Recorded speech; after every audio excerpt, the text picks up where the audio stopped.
Tudo bom? Tudo bem, Maristela, como vai? Bem, bom que você aceitou o nosso convite, porque esse assunto que a gente fala em medicamentos é uma coisa bastante controversa, as pessoas, a população não tem muita informação, né? E eu queria que você falasse um pouco da história desse projeto que foi elaborado no hospital e como funciona. Bom, vamos pensar numa história da minha profissão para chegar no centro de informação. Na verdade, tudo começou quando eu fiz um estágio na Espanha.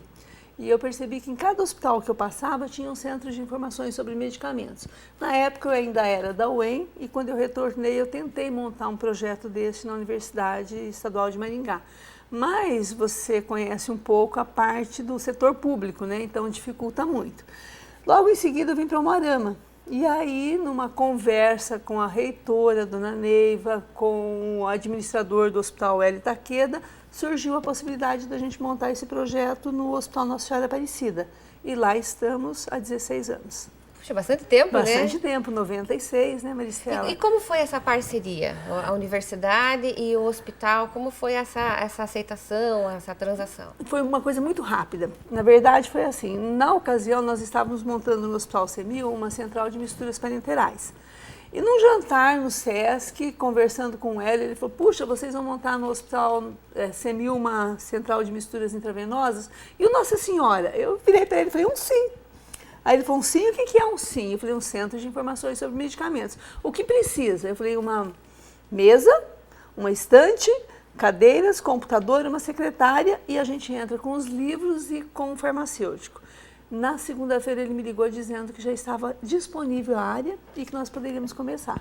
E aí foi então quando nós entramos com um projeto dentro da universidade e concretizamos o sonho. Foi uma coisa muito rápida, né, Maristela? Bem rápida, mas você deve ter sido bastante persuasiva, né? Nossa, eu acho que sim, acho que na hora quando eu falei, e lá estamos até hoje, né, Maristela? Então eu acho assim que é uma parceria de anos. Utilizamos o hospital para estágio, claro, para disciplinas de farmácia hospitalar, mas, por outro lado, a gente contribui também com as mudanças dentro da instituição. Isso é importante, né? A utilização dos medicamentos, como se utiliza da melhor forma possível. Temos hoje dentro do hospital uma central de misturas intravenosas, então nós damos suporte com relação à reconstituição, diluição do medicamento, via de administração, tempo de administração, se é endovenosa direta, se é intermitente, se é contínua. Então, o Centro de Informações ajuda muito nisso. Eu estava vendo, e a gente estava conversando um pouquinho antes de começar o programa, me parece que no Paraná só tem 2 centros de informação? Na verdade, nós temos o Conselho Regional de Farmácia, que ele abriu o centro na mesma época, no mesmo mês, e não foi assim uma coisa planejada. Então, o do Conselho Regional de Farmácia e o de Umuarama. Tem sim um centro de informação em Londrina, mas ele não é cadastrado ainda na rede. Ele só dá suporte ao Hospital Universitário de Maringá, é um serviço interno deles, mas no Paraná hoje, cadastrado na rede brasileira, nós temos 2, o nosso, de Umuarama, e o do Conselho Regional de Farmácia do Paraná. Nós somos destaque, né? Claro, nós somos com certeza, uma universidade privada, né? Mas assim, na prática, me explica aí para quem está nos assistindo, o que faz o SIM? Qual é a função do SIM? O SIM, na verdade, ele tem 2 atividades importantes, a informação ativa e a informação passiva. A passiva é aquela que nós esperamos alguém chegar com uma pergunta sobre o medicamento.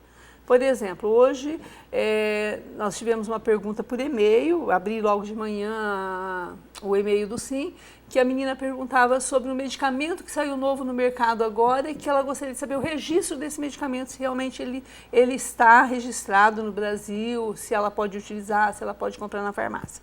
Então as perguntas chegam, quer seja pessoalmente, por telefone, por e-mail, por rede social, porque hoje a gente sabe assim, que o e-mail ele já está desatualizado.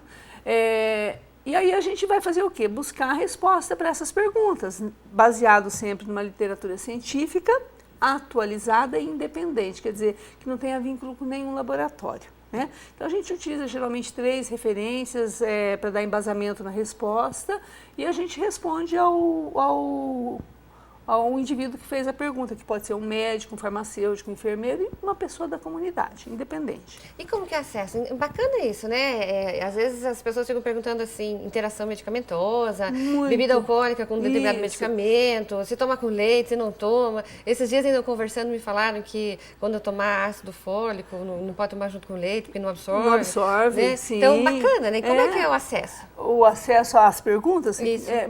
Olha, depende muito. Por exemplo, a gente tem assim, a comunidade pouco pergunta, porque eu ainda acho que nós fazemos uso irracional de medicamentos no Brasil. Muita gente utiliza medicamentos sem precisar e utiliza da pior forma possível.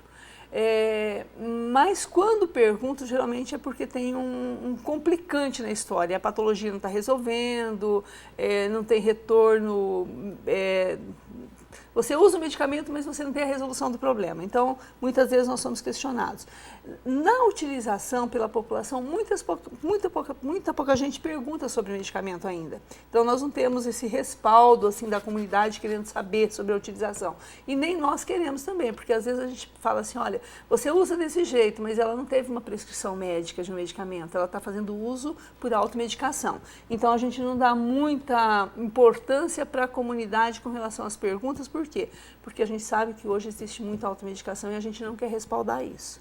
Mas quando tem uma prescrição médica, quando tem assim, uma doença, né, envolvimento de um paciente com uma doença e um medicamento, a gente faz questão de responder isso assim, de uma forma por escrita, orientando, dando embasamento para o profissional de saúde e para o próprio paciente.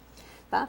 E agora, o que nós temos muita pergunta é da promotoria também, por causa do processo de judicialização, né? Porque a gente sabe hoje que muitas vezes as pessoas pedem um medicamento para o governo, mas existem outras alternativas e quem responde esse caso é o promotor. E aí a gente tem que dar embasamento para o promotor para ele poder dizer se sim ou se não.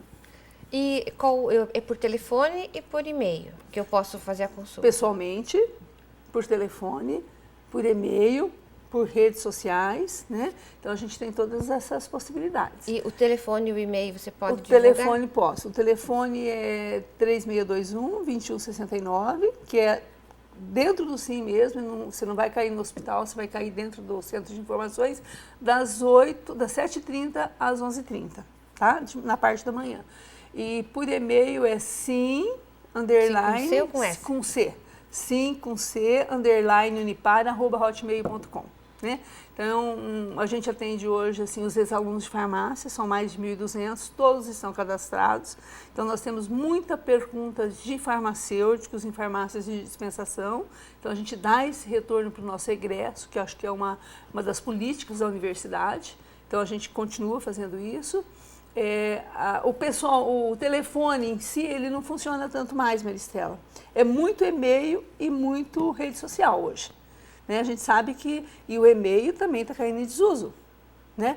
Nós sabemos assim que os alunos já não usam mais tanto o e-mail, eles usam mais a rede social. Então, a gente tem que estar bem antenado em rede social para poder fazer esse trabalho. Inclusive, quando eu estou na coordenação, eu trabalho com a rede social aberta para eles poderem ter um acesso mais rápido. Eles conversam mais comigo pela rede do que pessoalmente. Então, e quando chega alguma pergunta para mim pela rede social, eu já passo para o SIM. Por quê? Porque nós temos a farmacêutica que fica de manhã lá no SIM, né? Eu dou uma ajuda de 5 horas semanais, mas a farmacêutica fica lá todos os dias de manhã. Então, nós temos uma farmacêutica disponível para isso. Né? E alunos também do curso. Então, nós temos, cada dia pela manhã, nós temos 2 alunos e o farmacêutico dentro do hospital, que ficam ali só para o projeto. Então, e aí, quando chega alguma coisa, eu repasso. Essa semana teve uma pergunta de uma farmacêutica que era sobre uma prefeitura e ela estava recebendo medicamentos sem nota fiscal. E aí depois da busca da informação, da resposta, ela me disse o seguinte hoje de manhã por e-mail: professora, você me tirou, não sou mais professora dela, sou colega hoje, né? Você me tirou 800 quilos das costas. Né? Então, isso vale a pena, né? Acho que isso que importa. Com certeza. Né? Você poder ajudar o profissional que está no mercado e que tem dúvidas ainda. Marina, rapidamente, qual é a novidade que você tem aí, que eu sei que você faz parte do conselho, né? E você tem uma novidade fresquinha para contar para a gente. Tenho. Nós brigamos muito por uma seccional para Umuarama e uma seccional do conselho, porque nós temos Londrina, Maringá, Cascavel, Ponta Grossa e Curitiba, mas nós tínhamos que nos deslocar a Maringá ou Cascavel para fazer qualquer tramitação com relação à parte profissional farmacêutica, né? Quer seja como empresa, quer seja como profissional. E nós estamos trazendo para o Umuarama a seccional. Amanhã é o concurso, né? Então, 10 farmacêuticos estarão participando do processo. Amanhã à tarde estaremos conversando com o prefeito e nós teremos essa seccional provavelmente inaugurando agora no mês de abril. Tem uma base salarial assim aproximada só para o assessor que vai trabalhar? Eu acredito que o salário chega em torno de R$4.000, tá? É um bom salário, né? E ele vai fazer muito a parte política, porque eu acho que nós temos que inserir o farmacêutico na saúde pública. E aí nós vamos estar trabalhando com todos os municípios da 12ª Regional. Agora, conversando com a acadêmica de farmácia, a Alana, no bloco anterior eu conversei com a professora mestre Marina Gimenez, mestre em Ciências Farmacêuticas pela UEM e que trabalha na universidade a implantação e a realização do projeto SIM.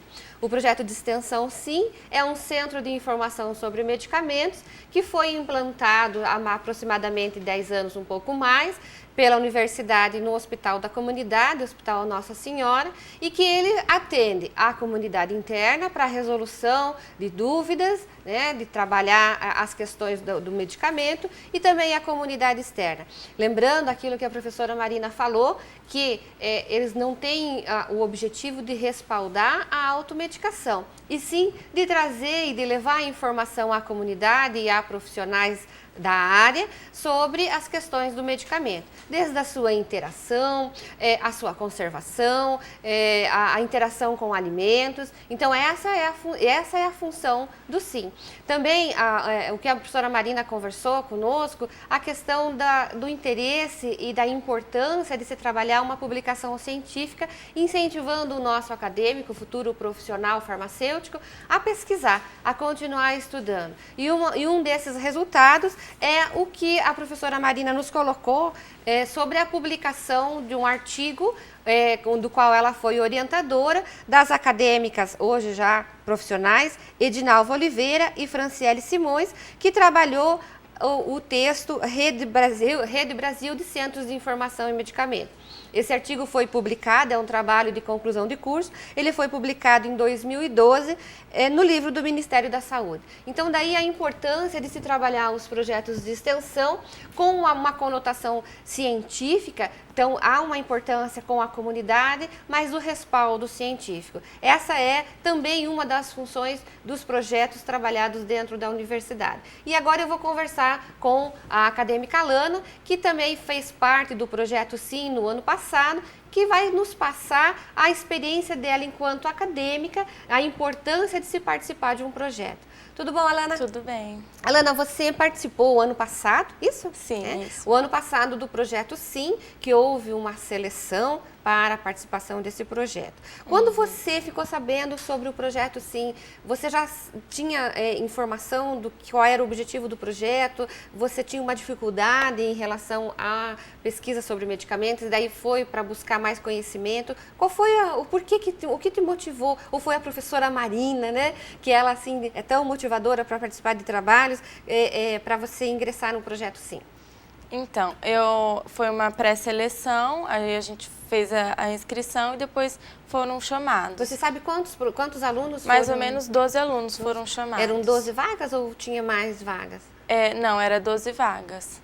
Aí bastante pessoal da minha sala fez, aí a professora foi selecionando, vendo os dias que davam, né, para fazer, os dias que eram melhores para os alunos, e eu fui escolhendo uma terça-feira para fazer. O projeto é importante, essa questão para vocês, né, Alana? De que o projeto atenda a comunidade, atenda a expectativa da universidade em prestar serviços e também informação profissional, mas que vocês também tenham acessibilidade na questão de horário, deslocamento, porque a grande maioria de vocês são de fora, não são? Você é de Umuarama? Eu sou de Goiuerê.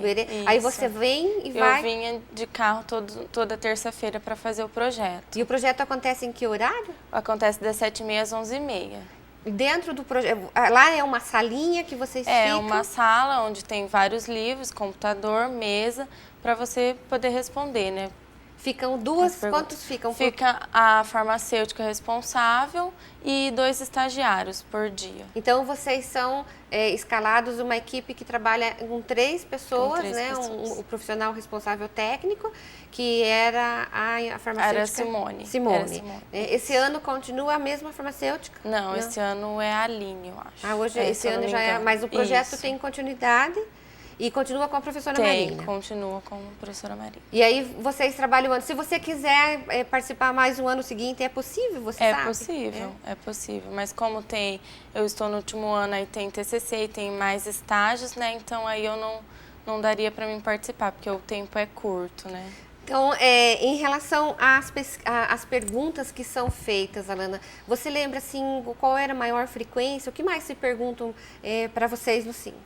Pergunta bastante a interação medicamentosa, né, com o alimento e com medicamento, porque um medicamento pode inibir o outro, né? E fazem umas perguntas de automedicação, né, que surge bastante automedicação. Que não é interesse do projeto, não é interesse né, do reforçar projeto, isso. não. E várias perguntas assim de médico querendo saber como que atua melhor, né? Assim. A formulação, isso. Né? E esse ano daí você então não participou, abriu vaga, né, para uma outra colega, um outro colega, né? Em função do tempo que você falou que vocês têm um tempo menor agora, porque a dedicação de vocês é para o trabalho de conclusão de curso. Voltando ainda um pouquinho no SIM, antes da gente entrar na sua formação, Alana, você poderia repetir o e-mail para que a comunidade ficasse bem fixado esse endereço? É sim_unipar@hotmail.com.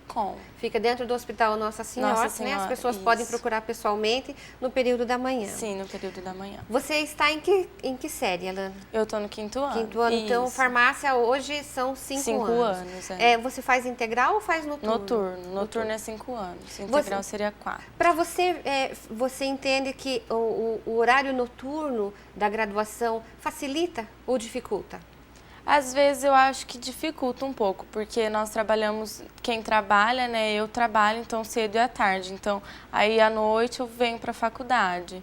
Aí eu não tenho muito tempo para estudar durante o dia, eu estudo mais de final de semana mesmo. E você já está conseguindo trabalhar um pouquinho próximo da sua área, porque a gente sabe que existe toda uma legislação, né, dos conselhos e que são corretas, né, que não permitem que atue na área enquanto não tiver com a sua formação, né? Você já está em algo próximo ou ainda não? Eu trabalho com a minha mãe numa indústria de alimentos, que na minha graduação de farmacêutica eu também saio como tecnóloga em alimentos. Aí eu trabalho com a minha mãe em alimentos, mas ano passado eu trabalhava na prefeitura, na farmácia da prefeitura. Como estagiária remunerada. Como estagiária remunerada. Eu trabalhei durante 3 anos na prefeitura e aí esse ano que eu decidi trabalhar com a minha mãe para ter mais tempo para fazer o trabalho de conclusão de curso, fazer os estágios. Vocês fazem estágio o ano inteiro, Alana? É, o ano inteiro. É uma carga horária bem grande. Vocês fazem estágio, assim, em que áreas? Esse ano, que é o último ano, nós vamos fazer estágio na análises clínicas, manipulação e na indústria de alimentos. Qual é o teu interesse, assim, hoje para você, esses estágios despertaram para você ser farmacêutico na área hospitalar, na área de gestão? Vocês têm uma área também que trabalham com a questão de representação de alguns produtos, né, farmacêuticos, ou na área de saúde pública? Eu queria mais na área de saúde pública mesmo, para ter bastante contato com as pessoas, com os pacientes mesmo. E aqui vocês fazem estágio em saúde pública? Faz na farmácia da partilha, né? Na farmácia da partilha. Vocês também vão para Vai para a central farmacêutica também. Que é da prefeitura, Que é da né? prefeitura, isso. Nos municípios vocês chegam a fazer algum tipo de estágio? Não. Nos municípios é mais o estágio remunerado mesmo, que aí o aluno que tem que correr atrás da prefeitura para ver se eles estão aceitando, né? E fazem também alguns projetos. Sim, vários projetos tem. No primeiro ano eu fiz um projeto de felicidade que levava aos idosos para ajudar eles a fazer sais de banho, A gente ensinava eles a fazer sais de banho, sabonete, líquido, mas era mais para entreter eles, né? Para interagir com eles, para interagir com eles, porque são umas pessoas muito sozinhas, né? Então aí a gente ia mais para conversar e brincar com eles, Existe né? também uma preocupação da formação do curso de farmácia em trabalhar essas relações, essa questão de política de humanização e de passar isso para vocês, né? Que vocês não saiam com uma formação somente técnica, uma formação entre aspas, fria, né? Porque trabalha em laboratórios, mas que vocês tenham essa relação de afetividade com o cliente de vocês e de acolhimento, né? Por isso, esses projetos vêm em encontro com a formação do farmacêutico, não é verdade? Isso, é verdade. Alana, eu tenho conversado com alguns profissionais, farmacêuticos, professores, e que eles colocam assim para mim que alguns falam para mim assim, eu entrei aqui aluno e 10, 15 anos depois, hoje eu sou professor, sou mestre, né? Sou doutor, sou orientador. E eu estava conversando com a professora Marina e ela me contou assim com tanto orgulho que ela teve uma aluna do qual ela sempre, lógico, a gente sempre trabalha com vários alunos, mas do qual ela a incentivou muito na questão da formação. E hoje esta aluna a incentiva e trabalha com ela na questão do doutorado, que a professora está ingressando no doutorado. Você imaginou isso? Você se imagina assim? Quando você entrou no primeiro ano, agora você já está aqui saindo, né? Você já é sim. quase uma farmacêutica. Você imagina você encontrar seus professores e olhar para eles e são colegas de trabalho? Eu imagino bastante, assim, porque vários professores me ajudaram muito desde o começo da faculdade, né? E valeu a pena fazer farmácia? Valeu, eu gostei muito. Mudou a sua vida? Mudou bastante. Ok, Helena, olha, eu te desejo aí muito sucesso, que você passe num concurso que é a tua expectativa, né? Que primeiro você consiga terminar o seu TCC, que é o grande estresse dos acadêmicos do último ano, não é verdade? Isso. E que a gente possa aí no ano que vem, nos próximos anos, aí se encontrar, você trabalhando já na sua área. Ok, obrigada. Eu conversei hoje sobre Centro de Informação em Medicamentos. Nós, para conversarmos sobre esse assunto, tivemos no estúdio a convidada professora Marina de Mendes, mestre em Ciências Farmacêuticas, e a acadêmica Alana, que participou também do projeto. Nós ficamos por aqui e voltamos no próximo programa. Até lá!